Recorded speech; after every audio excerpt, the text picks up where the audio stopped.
Really great, thank you very much. And so we've got some good time for discussion, and whenever you hear the words complexity and the difficulties that the solutions that are being sought from panelists and others, I'm sure there's a lot of conversation and debate. So does anyone, rather than me starting, anyone in the audience want to start with some questions? Thanks. Bruce. Thanks, Elmar. This question is for Phil and to some extent Giselle. I'm just curious.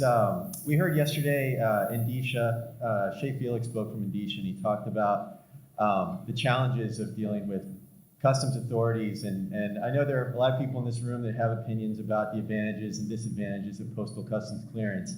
But with the increases in volumes, inbound and outbound, I'm just curious as to what's being done at an international level to deal with some of these pain points in foreign markets for the outbound, Brazil, Russia, and also from the U.S. Customs point of view. You're obviously dealing with the inbound. De minimis will help increasing the amount, but I'm curious as to what's being done in terms of the manpower and how do you deal with that challenge? Thank you. Go first. Okay. This is Don, okay? All right. Thanks for the question. I think that there's a lot in that question. I guess I can talk first about what we're doing in terms of the inbound side. As you might know, well, I guess internationally, let's do that first. I guess, so the EU has already passed their regulations, which within a few years will require advanced data on items. And there was a big debate about what was covered by that. So I think now it'll be all packages. So they've done that as a block. The UPU has been a great partner. They've put a lot of tools in place to help countries produce advanced data sets for customs and security purposes if it's required by the country of destination. I think they've worked very well on that, and this is something then that any country can use. So you've got the platform out there that the UPU has helped put in place. The messaging between the UPU and the World Customs Organization has already been established. So in other words, there are standard messages in place for your electronic exchanges so that when a country wants to start receiving it, a post knows what they have to do. So the data set is there. The UPU is helping to put the tools to collect and transmit the data in for the post. So I think these building blocks are really very important fundamentally. And then from our standpoint, we're doing pilots. We're ready to go. I mean, I think in terms of outbound, USPS can go anywhere. We're getting all the data that on all their outbound packages. So they're ready to go, and we're ready to receive any data inbound. Our targeting is probably more ahead of a lot of countries in terms of what we can do. So we're just sort of applying what we do in cargo and express to the postal shipments for that, and then we're testing it also operationally. So I think we're pretty well. I feel good about it, and I think USPS does too in terms of we've got the capabilities sort of there. But these things had to be in place before we could sort of mandate something. And so from the regulatory side, again, we're looking at it. CBP is really in charge of that piece in terms of what's going to be covered. Again, PAEA is sort of part of this in terms of what's competitive and what's not. But I got to say, with e-commerce, small packets are really a big part of the e-commerce world. So we don't want to be bound by UPU sort of classification of items.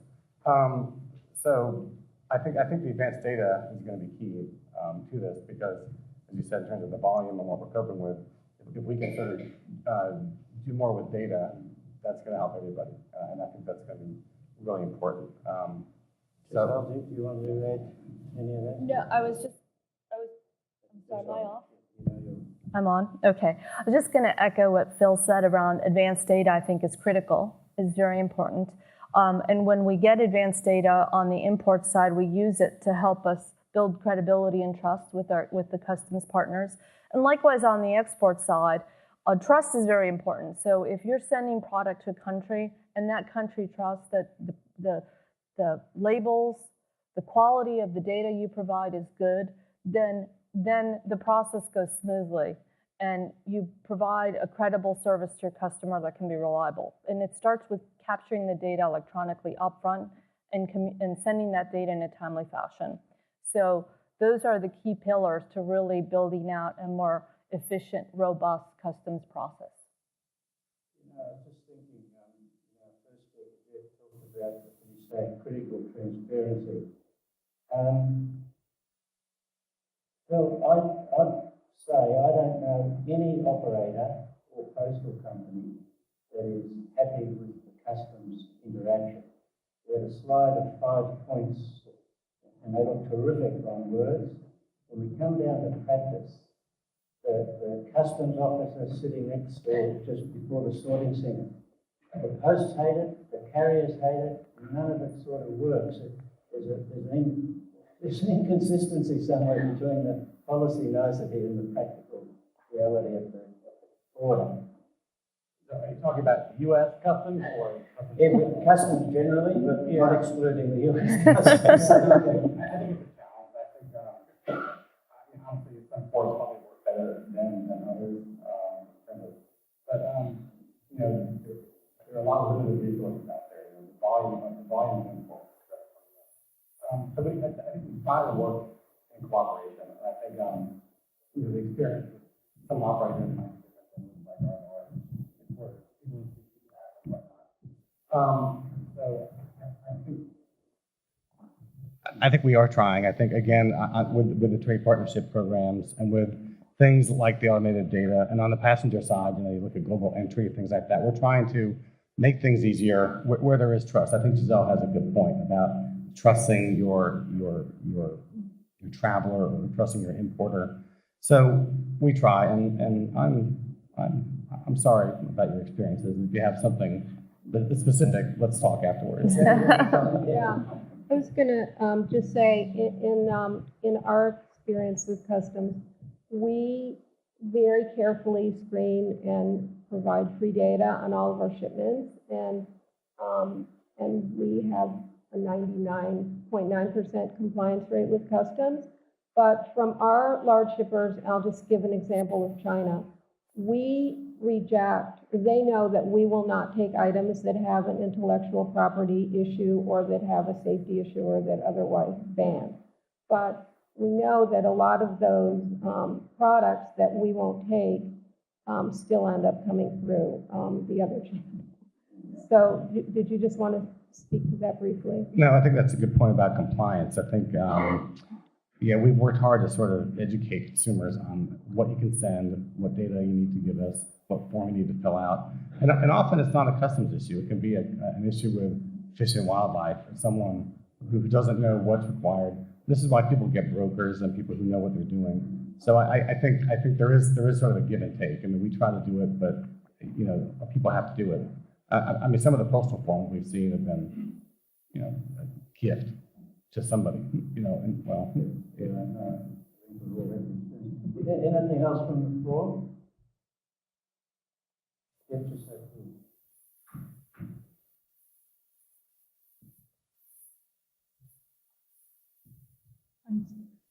Claudia Swiss posed this question to when you're anyone in the panel or maybe also in the audience. The packages from China. So if we have a package that comes from Shanghai to Zurich, this is actually less expensive than a package from Zurich to Bern, which is about 1 hour away. So we have a growing challenge, let me put it like that. There, how do you deal with that, and how do you see how this is going to develop? Right into the terminal views type of problem, or Sorry? describing? Sorry? The problem you're describing, is it to do with the terminal views, or? Yeah, it would be the same issue here in the United States, where it would be less expensive to send a package into the United States by e-packet than it would be to send it somewhere in the United States by regular mail. But that's,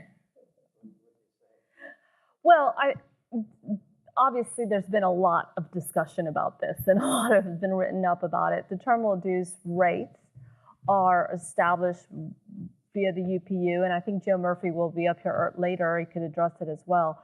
The biggest challenge, I think, is that the price the consumer pays is not necessarily reflective of the rates that the operators pay each other or the costs of the service. So in many cases, a consumer may not see a shipping cost because the shipping cost is built into the price of the good. So it's a little misleading to compare the shipping rate that's presented to you with a domestic shipping rate that you would pull off of your published rate on your rate sheet from, Bern to Italy, let's say. So I think there's a little bit of an apples to oranges comparison. You're not actually comparing the same thing. And as we are quite familiar with in this industry, there's a lot of commercial rates that are applied for each other. So when you are talking to businesses, you do negotiate commercial rates. And likewise with the posts, we negotiate bilaterally, we negotiate commercial rates for each other as well. But there is the UPU standard terminal dues rates, which in many cases govern how we have to pay each other in that environment. Now, what you see as a consumer does not always reflect that rate. It may be less because some of the cost of that shipping is built into the product, and the sellers are just trying to be more competitive and compete with the local domestic markets.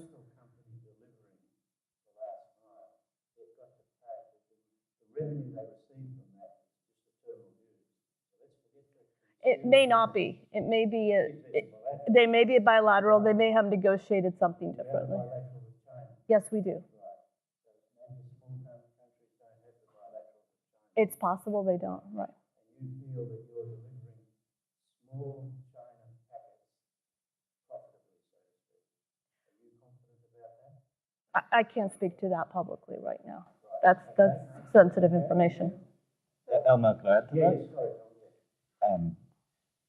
So in our world today, what's interesting is the emergence of consolidators and wholesalers who typically have come out of a postal environment and are somewhat aware of those terminal due agreements and the bilateral agreements, and they're starting to market them to the large enterprise shippers.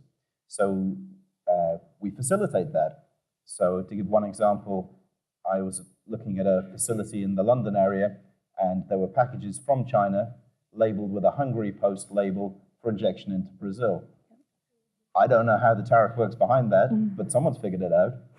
But I guess what's interesting for the future is one of the weapons that we make available to posts is for the ability for them to engage those large enterprise shippers directly or indirectly through private operators, and to make all of their services available.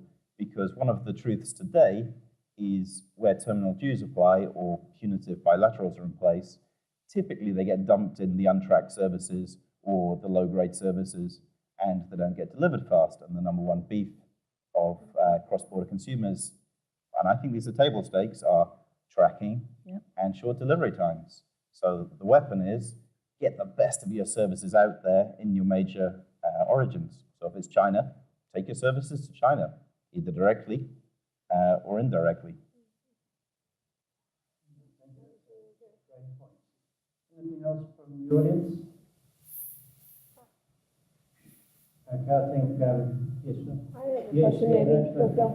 So, Phil, in terms of the World Customs Organization, I guess, are you seeing any movement around improving the de minimis for other countries, such as the U.S. just did?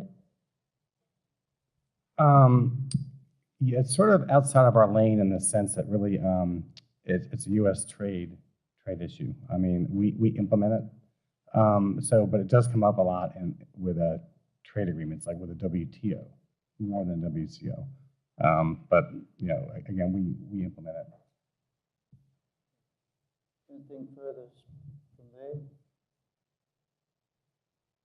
So, we're seeing the importance of the topic. We're seeing the policy solutions attempted to be put together. There are people who are taking advantage of the arbitrage situations of terminal dues and other peculiarities. In some countries, the post delivers a fantastic competitive advantage because it's easier to deal with the customs. In other countries, the post and the customs are really at loggerheads, and it's easy to go through a private carrier. So there's still an enormous amount of number of problems to be solved in this area. But I guess we're hearing positive indicators from our panel that the solutions are coming together, and it's being driven because the market is so great, and so such a fantastic opportunity. So thank you very much. We've got a break now. Is that correct, John? We do. Excuse me. We do have a break, and thank you again for being on time. We are scheduled actually for on your program a half an hour, but we'd really like to do it in 15 again because we haven't actually even expanded policy panel following with as many as 7 speakers, and we're covering a lot of issues there. So let's be prepared to please come back again in 15 minutes. So thank you. Thank you very much. So, is it still on tomorrow? Is it lunchtime?